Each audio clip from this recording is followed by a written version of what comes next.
All right, so I have a 2002 Ford Ranger, and it's the extended cab version, 4-door. So has the extra door open, suicide style. And I know this is an issue that some of these have.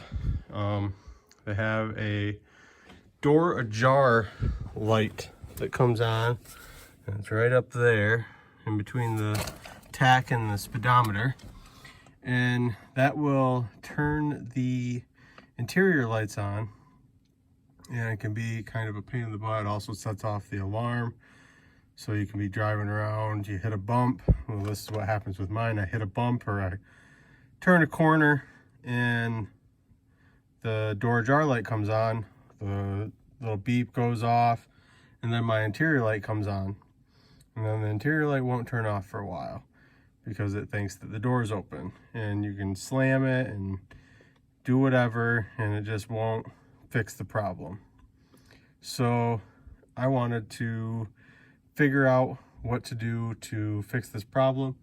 I had to take my interior lights out so that I didn't have lights coming on when I'm driving around at night, and then I had to deal with the beeping of the door ajar light coming on. So I wanted to figure out how to fix this. I decided to tear the door panels off, and I can show you how to do that. Door panel, normally up here, something attached up there. Well, on here, there's 2 screws right down there behind the handle.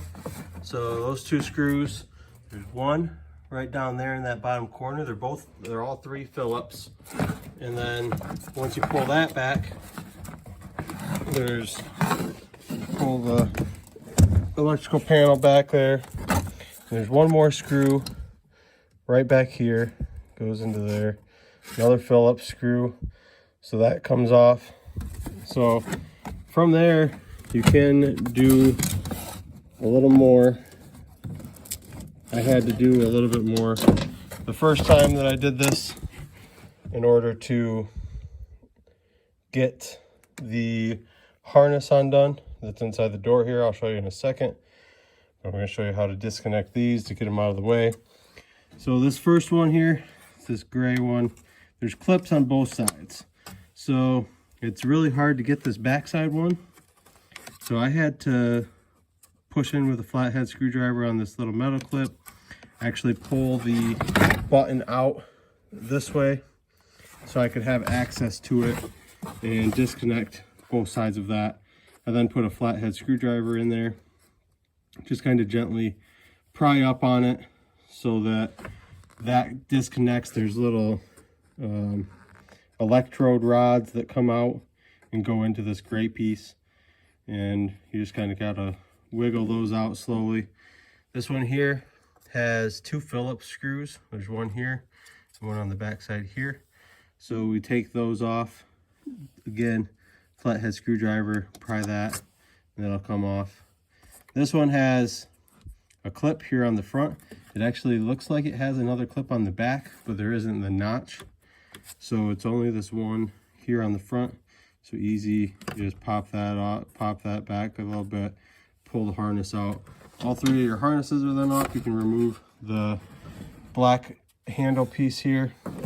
And then, since we've already taken out those 3 screws there, and the, well, 4 screws, I guess, and the 2 out of the handle, you can then just lift up on the door panel and pull back, and it will come off.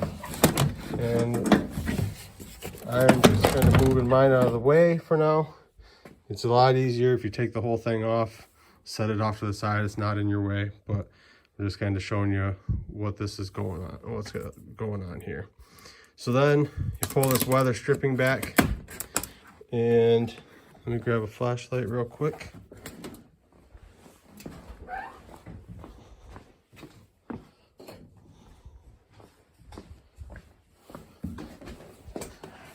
Inside of here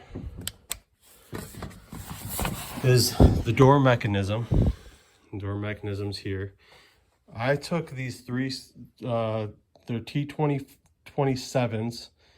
So T27 hex bolts, take those 3 out, and that gives you a little bit more wiggle room for moving around and getting this disconnected.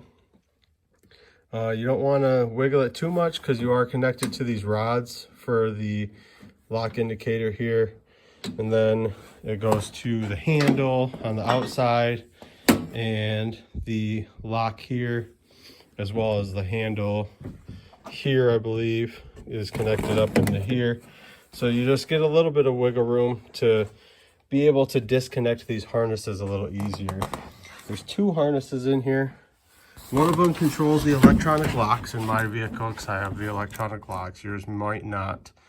But then this one here is the door closed sensor, and it indicates whether or not the sensor is reading that the door's open or closed. So if you look inside here, see if I can find. Okay, so there's 2 plugs, that burgundy one in the back, and then that black one with the gray little clip. The black one with the gray clip is the electronic locks, so you want to leave that one plugged in. But you can disconnect that burgundy one, which is this one here, that has a little clip, and you just pull back on that. It disconnects from the clip and also kind of pulls back on it, and you disconnect that. That fixes that doors. Then you then put the door back together. I would wrap this up with something and make sure that it's not going to short out or whatever. I'm using this little plastic bag down there and wrapping that up with a twisty tie, just so it's not shorting out on the door skin or something like that. But this has, I mean, a simple circuit. It's either going to indicate when it's closed or it's going to indicate when it's open. This, by unplugging it, I was testing to see what one it would do. It turned off the light. That then indicates that when the circuit is open, it turns the light off. That's what we want, so we're just going to disconnect that and leave that. This was my main problem.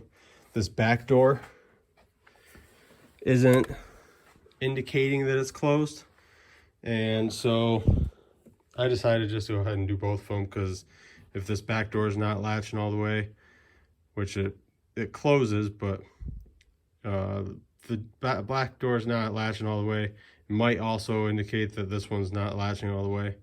So I just decided to disconnect both of them. By disconnecting both of them, it's going to show that the door is always closed, even if the door is open. So I can then put my interior lights back in, which I already did. Those are off, which is good. I can turn them on in order to have interior lights inside the car again. But in order to fix this one back here, the harness is way over in this corner, and it's really hard to get to, and I couldn't get to it without taking the mechanism out, and I didn't really feel like doing that again. So I traced the wire. The wire comes right down here in this corner, and I just decided chop one of these wires and disconnect the circuit. That breaks the circuit. The light then went off for the door jar. I taped both ends so that they're not touching together again, and they're also not shorting out on the frame. So, but in order to take this back panel off, there's these clips, these style clips that are kind of ribbed for her pleasure, that push into the hole here. So you just kind of pry those out. I busted the mount on this one, so that's kind of not good, but anyways,